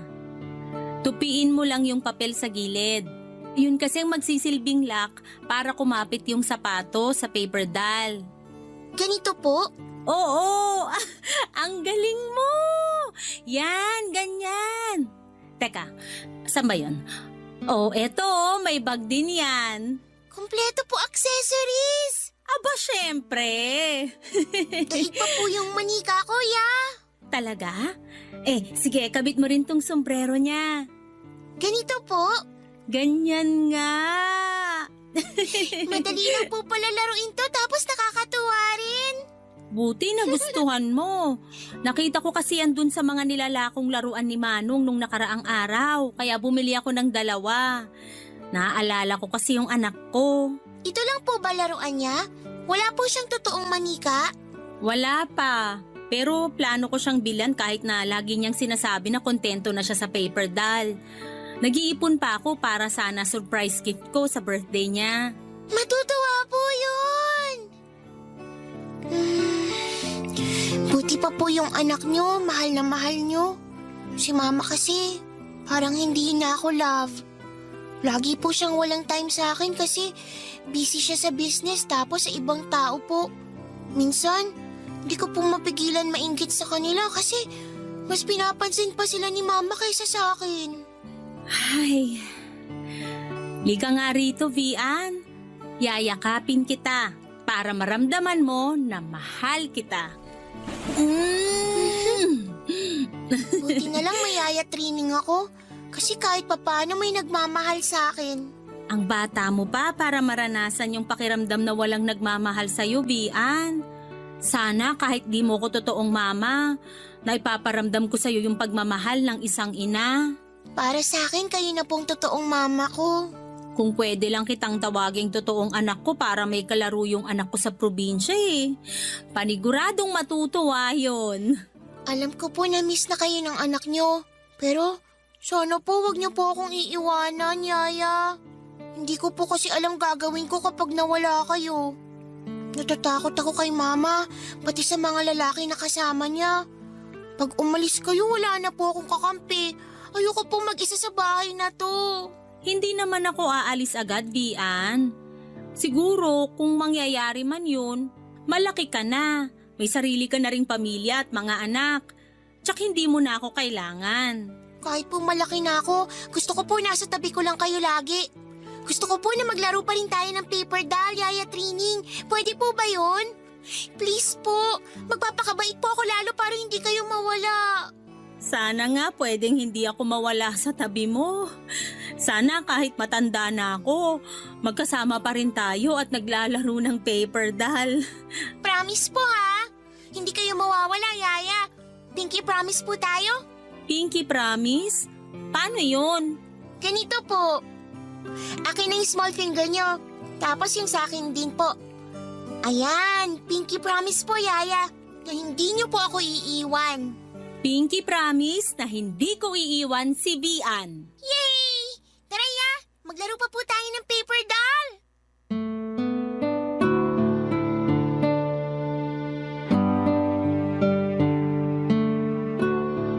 Kahit na malaki ang pagkukulang sa akin ni Mama, napunan po yun lahat ni Yaya Trining. Para sa akin ay siya na po ang totoong mama ko dahil sa kanya na ako lumaki.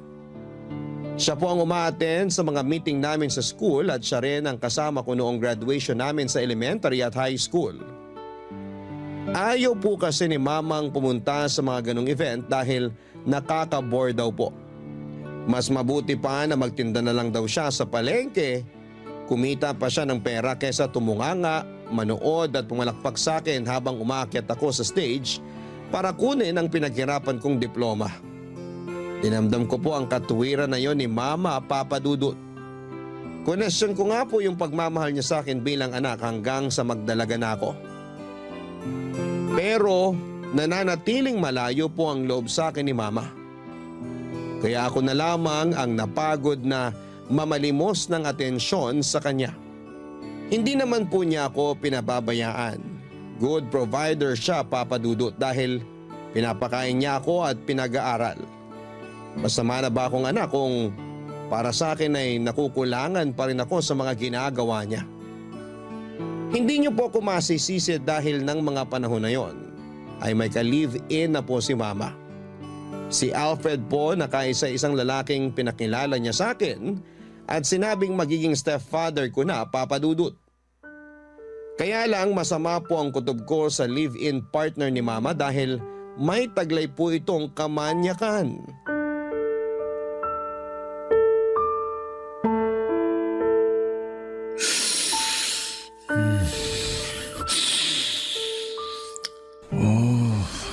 Bango-bango mo talaga.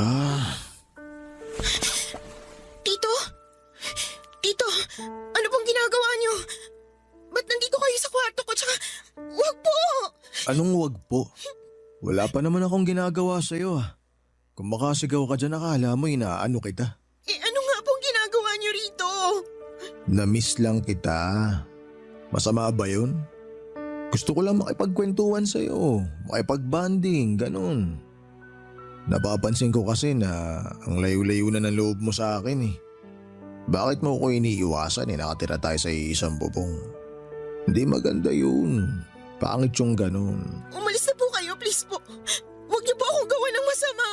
Hindi kita gagawan ng masama, kaya bakit takot na takot ka? Kung may gagawin man ako, sigurado masasarapan ka. Ha? Tulong! Dalagang-dalaga ka na talaga. Uy! Tumigil ka nga! Ingay-ingay mo! Ano ba? Tumigil ka sa pag-iyak mo kundi lalo kitang sasaktan. Hoy! Anong ginagawa mo sa alaga ko? Kaya sa Lolo! Walang diya ka! Umalis ka nga dyan! Nakasampa ka pa talaga kay Vian! Tarantado ka! Aray! Hoy! Tumigil ka nga, Training! Anong nangyayari rito? Bakit mo sinasaktan si Alfred, Training? Mama! Raulo yung babaeng yan, Janice! Sabihan mo yan, baka di ako makapagtimpi dyan! Ano ba kasing nangyayari rito? Training, tinatanong kita. Ma'am, yan si Sir Alfred po. May masamang ginagawa sa anak niyo. Ano? Hindi totoo yan! Janice! Huwag ka maniwala sa katulong. Katulong lang yan. Ano alam yan? Ma, totoo po yung sinasabi ni Yaya. Pinasok ako sa kwarto ng lalaking yan tapos plano niya akong gasahin. Hoy, V, ano yung pinagsasabi mo? Bawiin mo yung sinabi mo. Sumigaw po si Vian. Humihingi siya ng saklolo, ma'am. Kaya napatakbo ko sa kwarto ng anak niyo. Tapos kitang-kita ko po na nakasampa sa kanya si Sir Alfred. Hoy, Lucaret! Sinungaling kang babae ka. Wala akong pinagagawang masama sa inyo. Janice, huwag ka nagpapaniwala sa dalawang yan. Gumagawa lang sila ng kwento kasi gusto nila akong siraan sa'yo. Ma, hindi kami nag-iimbento ni Yaya. Si Tito Alfred po ang may gustong gawing masama. Tumigil na nga kayo. Paano magagawa ng tito mo yan ay mabuting tao siya? Oh, kita nyo na? Huwag kasi kayo gumagawa ng kwento. Kakapal na mukha nyo. Saka ako pa talaga palalabasin yung masamang tao? Ako pa? Eh ikaw nga, Training, inaakit mo ako eh. Ha? Anong pinagsasasabi niyo? Huwag ka na magmaang-maangan. Alam ko na may gusto ka sa akin. Lagi ka nagpapakyut kapag nakikita mo ako. Huwag ka na magkunwari, para kang tanga. Tsaka, di ba Janice, napapansin mo rin yun? Ikaw pa nga nagsabi sa akin nun eh. Ma'am, hindi po totoo yan. Mama, nagsisinungaling po si Tito. Wala akong pakialam. Lumayas ka na ngayon sa bahay namin, Training, bago pa kita kalad ka rin sa labas. Pero ma'am, Umalis ka na sabi, habang kaya ko pa magpigil. Pinagkatiwalaan kita? Pero para lang pala ako nag-aalaga ng ahas na tutuklaw lang sa akin? Ma, please makinig po kayo. Huwag niyo po paalisin si Yaya. Wala po siyang ginagawang masama. Tumahimik ka na, Bia! Baka gusto mong palayasin din kita sa pamamahay ko! Mama naman. Ay, alam mo, Training, kung ako sa'yo, umalis ka na lang kasi. Masyado na masikip tong bahay para sa ating apat. Yaya, huwag ka umalis. Huwag mo po ako iwan dito.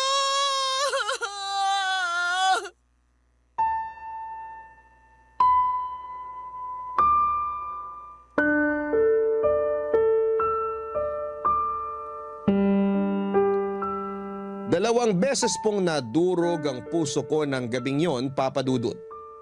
Una, nang hindi kami pinaniwalaan ni Mama tungkol sa tangkang panggagahasa sa akin ng live-in partner niya. At ikalawa ay noong palayasin niya si Yaya Training sa bahay namin dahil mas pinaniwalaan niya ang gawa-gawang kwento ng demonyong lalaking yon. Ayoko pong iwanan ako ni Yaya sa poder ng mama ko kasama ang Alfred na yon dahil natatakot po akong maulit ang masama niyang plano sa akin. Nagmakawa po ako kay Yaya Training na isama niya ako kung saan siya pupunta pero kapwa po kami walang nagawa nang pumagitna na si Mama. Bulag na bulag po siya ng galit at panibugho niya noon dahil paniwalang paniwala siya sa kwento sa kanya ni Alfred. Awang-awa rin po ako kay Yaya dahil sinakta na siya ni Mama. Pinagsalitaan ng masama at pinalalayas pa sa bahay namin, ora mismo. Nang makalis na po si Yaya Training ay nagkulong po ako sa kwarto ko, Papa Dudut. At lumalabas lang tuwing papasok ako sa school. Late na rin po akong umuwi para tulog na silang dalawa. Ayoko po kasing magpang-abot pa kami ng live-in partner niya dahil natatakot po akong makita ang hayop na yon. Wala naman po akong mapagsabihan tungkol sa nangyari kaya doble ingat na lamang ako. Kinakandado ko po ang kwarto ko at lagi akong may katabing matulis na bagay pag natutulog. Marami na po akong inisip na paraan kung paano makakaalis sa bahay namin nang hindi pinapalayas ni Mama. At sinamantala ko po ang pagkakataon na mag-aral sa malayo para makapag-dorm ako. Mabilis po na lumipas sa mga taon hanggang sa nakagraduate na ako ng college sa kurso kong Business Administration, Papa Dudut. Barangay Love Stories. Barangay Love Stories.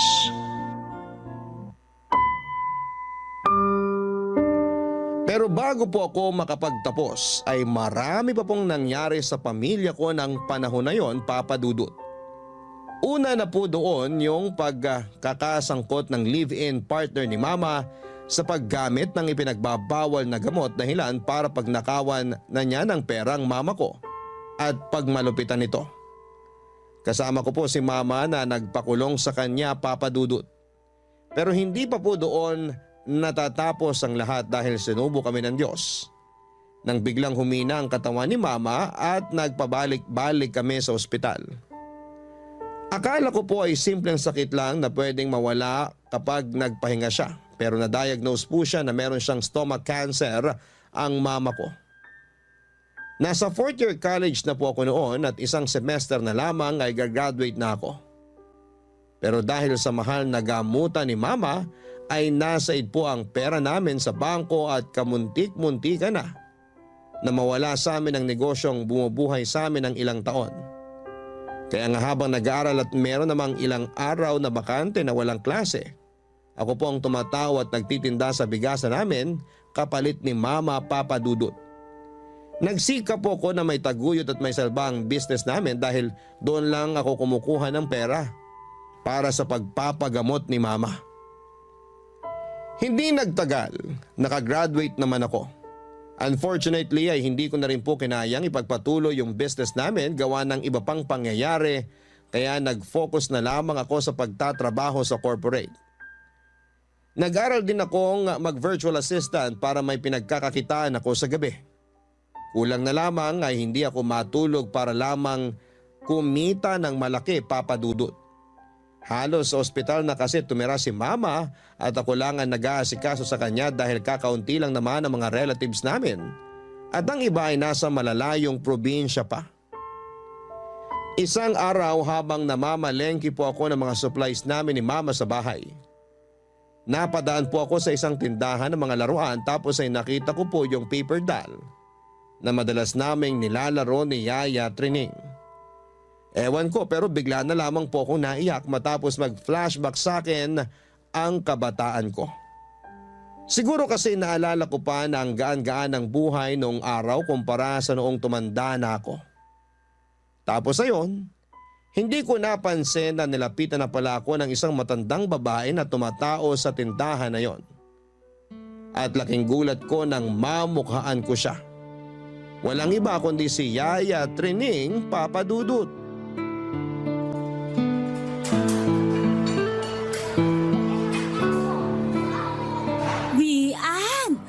Laki-laki mo na tapos lalo ka pang gumanda. Yaya talaga. Bulera pa rin po kayo. Hindi kita binobola, no? Kamusta ka na ba? Mabuti po. Graduate na po ako sa college ya. Tapos, ilang taon na rin ako nagtatrabaho. Ganun ba? Maalala ko pala. Yung dati yung bigasan, bakit iba nang tumatao? Hindi na ba nagtitinda mama mo? Hindi na po. May sakit po si mama ngayon kaya hindi na po siya nakakapagtinda. May cancer po siya at ilang taon na rin siyang pabalik-balik sa ospital. Ano ka mo? Naku anak, kawawa naman ang mama mo. Nasa na yung kinakasama niya? Wala na po. Nakakulong na kasi adik tapos lagi pa pong pinipisikal si mama. Naku, napakahirap naman ang pinagdadaanan mo, nak. Tapos mag-isa ka lang nagtatrabaho. Kinakaya kasi magulang ko pa rin naman po si mama. Pero minsan, napapatanong po ako sa Diyos kung bakit nagkaganito yung lahat. Hindi naman po sa nagbibilang ako ng hirap. Siguro kapag napapagod na ako tapos wala po ako mapagsabihan. Naiisip ko po yung mga bagay na yon. Doon ko po kayo mas namimiss, Yaya. Ay, sorry anak, kasi iniwan kita noong araw. Wala naman po kayong kasalanan. Hindi niyo po ako iniwan kasi pinaalis kayo ni Mama. Yaya, sorry po ha. Kasi wala akong nagawa nun. Hindi ko po kayo naipagtanggol kay Mama. Hindi mo naman kailangan humingi ng tawad. Nakaraan na yon. Napatawad ko na rin naman ang mama mo kahit na nagalit ako sa kanya noong una.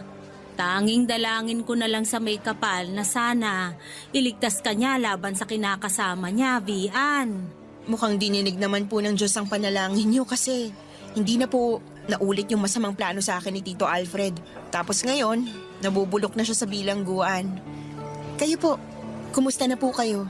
Eto, tuloy-tuloy lang sa buhay. Nung pinaalis ako sa inyo, pumunta ako sa pinsan ko na nasa Paranaque. Doon na rin ako nakahanap ng trabaho. Yung tindahan kung saan ako tumatao, meron silang branch sa Paranaque. Pero nung nakaraang taon, nilipat nila ako rito sa Quezon City. Hindi po ba kayo umuwi sa Negros? Akala ko po kasi talaga umuwi kayo sa probinsya niyo. Umuwi ako, pero bumalik din ako rito. Kasama niyo po ba anak niyo? Kasi for sure malaki na rin siya. Kaidaran ko lang po siya, di ba? Oo, pero wala na ang anak ko, Vian. Patay na siya. Ho? Bakit po? Namatay siya sa panganganak sa panganay niya nung nakaraang taon. Nagkakomplikasyon ayon sa mga doktor. Patay din yung apo ko pagkasilang. Sorry po, Yaya. Hindi ko po alam. Yun po ba yung dahilan kaya bumalik kayo rito? Oo. Nalulungkot kasi ko dahil doon mag-isa na lang ako. Wala na ang anak ko kaya sinabi ko sa sarili ko na magtatrabaho na lang ako rito. Sana po may pwede akong gawin para mapagaan yung pinagdadaanan niyo, Ya. Pareho lang naman tayong may dinadala sa buhay. Pero masaya ako kasi nakita kita uli, nak. Tingnan mo, naiiyak tuloy ako. Ya, wag na po kayong umiyak. Naiiyak po ako eh. Ako rin po, masayang masaya kasi nagkita ulit tayo. Ang tagal ko pong hinintay yung araw na to kasi akala ko talaga hindi ko na kayo makikita. Walang gabi simula nung umalis kayo sa bahay namin na hindi ko po kayo naisip. Lagi ko po kayong namimiss kasi para sa akin totoong magulang ko na kayo. Nung nawala kayo sa bahay, pakiramdam ko nawalan din ako ng nanay. Hindi ka nawalan ng nanay kasi andito na uli ako. May dahilan ng Diyos kung bakit kailangan nating magkahiwalay noon. Pero nagpapasalamat pa rin ako sa Kanya kasi tinupad niya ang dasal ko na ingatan ka. Tapos ngayon na nakita uli tayo, alam ko na nakikinig talaga siya. Ya, ayoko na po magkahiwalay tayo ulit. Hindi ko na po kakayanin pag nagkalayo pa tayo tulad ng dati. Mahal na mahal ko po kayo. Para ko na po kayong tunay na nanay. Sino bang may sabi sa'yo na magkakahiwalay pa tayo? Ngayon pa na nagkita uli tayo, anak. Hindi na kita iiwan, Vian. Pangako yan.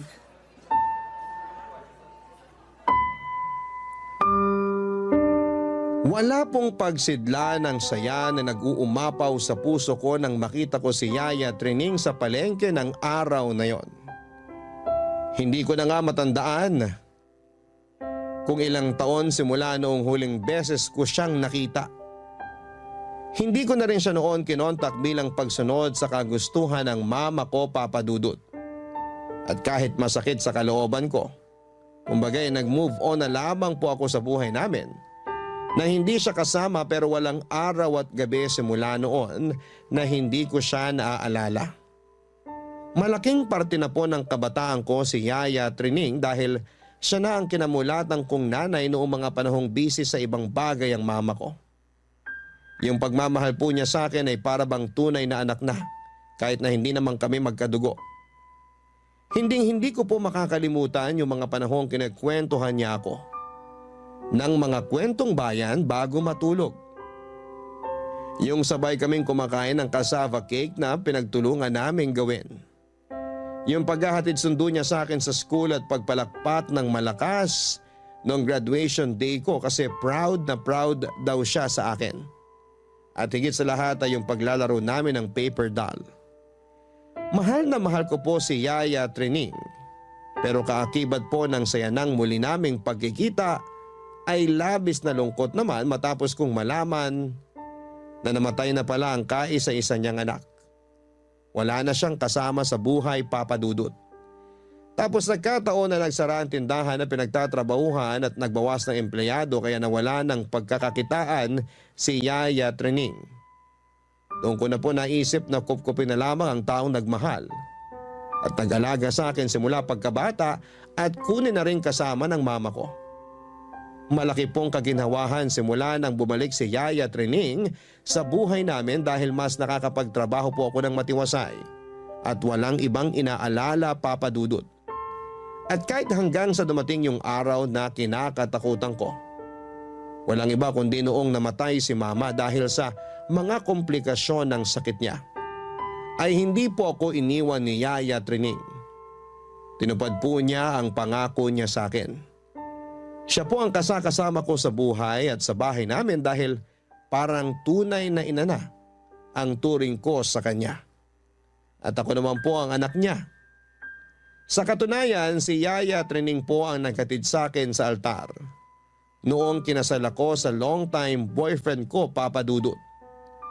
Yun po yung araw na maituturing ko na isa sa mga pinakamasaya at hinding-hindi ko makakalimutan.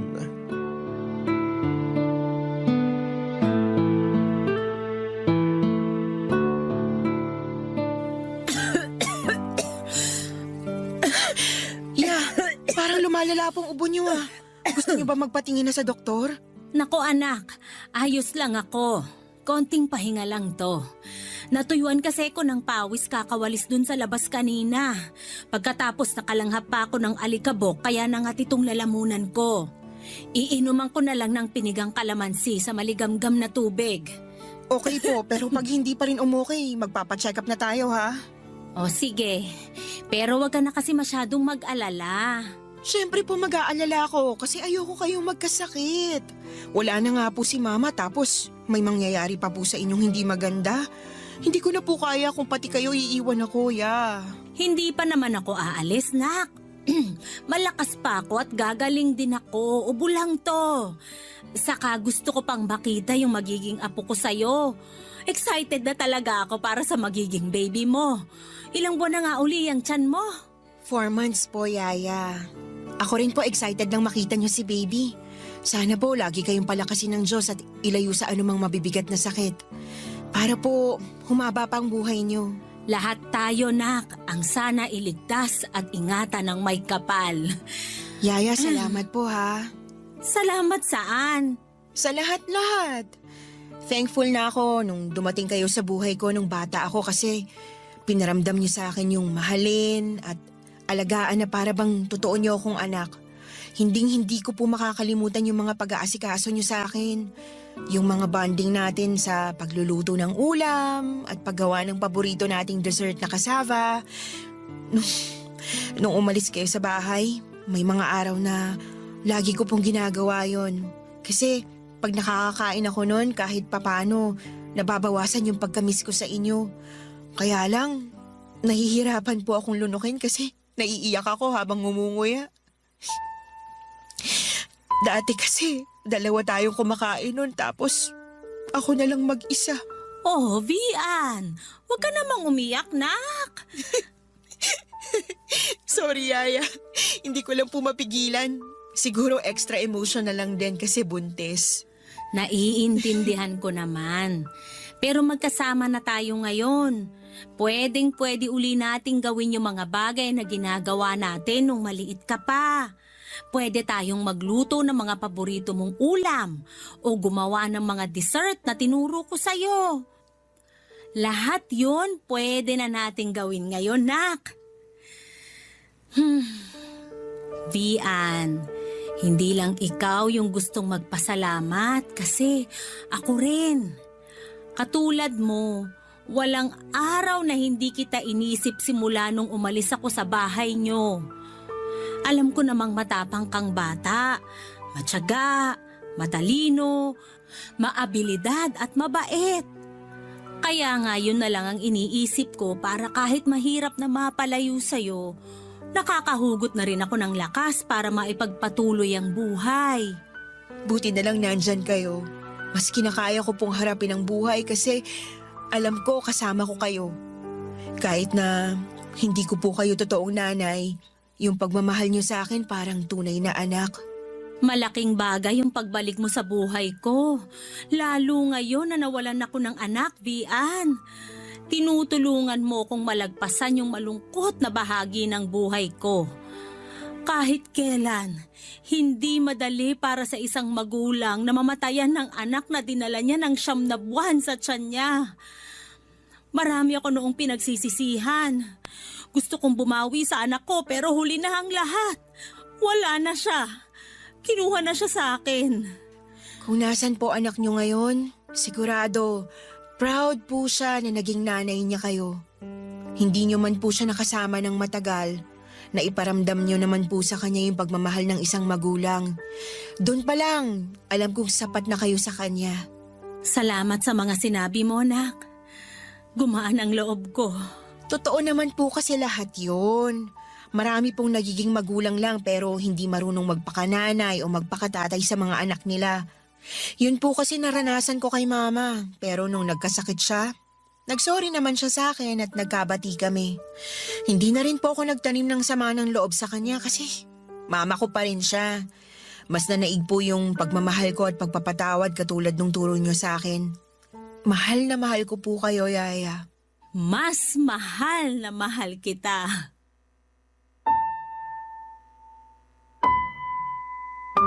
Totoo po na kapag pinalaki sa pag-ibig ang isang bata ay nadadala niya yon sa kanyang pagtanda. At naipapasa niya yon sa ibang tao lalo na sa magiging mga anak niya sa hinaharap. Hindi po perpekto yung pamilyang kinalakhan ko, Papa Dudut. Pero meron pa rin pinapadala ang Diyos na mabubuting tao upang maging gabay sa simula ng pagkabata. At yun ay walang iba kundi si Yaya Trining. Hindi ko po siya kaano-ano, hindi ko siya totoong nanay pero mahal na mahal niya ako na para bang tunay niyang anak. Kaya nga ang laki ng pasasalamat ko sa Diyos na pinagkaloob niya sa buhay ko si Yaya Trining. Papadudot sa kasalukuyan ay healthy po ang yaya ko na nagsisilbi ko na ring pangalawang ina. At kasakasama namin sila ng anak ko na naglalaro at nagbabanding. Masasabi ko po na masayang masaya ang anak ko at sobrang close po sila ni Yaya Trining. At para sa akin ay malaking bagay na nasa buhay naming mag-asawa si Yaya dahil siya po ang nagsisilbi naming gabay. Lalo na pag kailangan namin ng payo at pangaral mula sa nakakatanda. Maraming salamat po sakaling mapili po ninyong i-area ang storya ng buhay ko. Sana po'y maraming nakuhang aral at inspirasyon ang mga kabarangay natin sa kwentong ibinahagi ninyo. God bless po sa inyo at sa Barangay Love Stories. Ang inyong forever kapuso at kabarangay, Vian. Anong say mo sa Barangay Love Stories na ito? Pagkwentuhan natin sa comment section yan.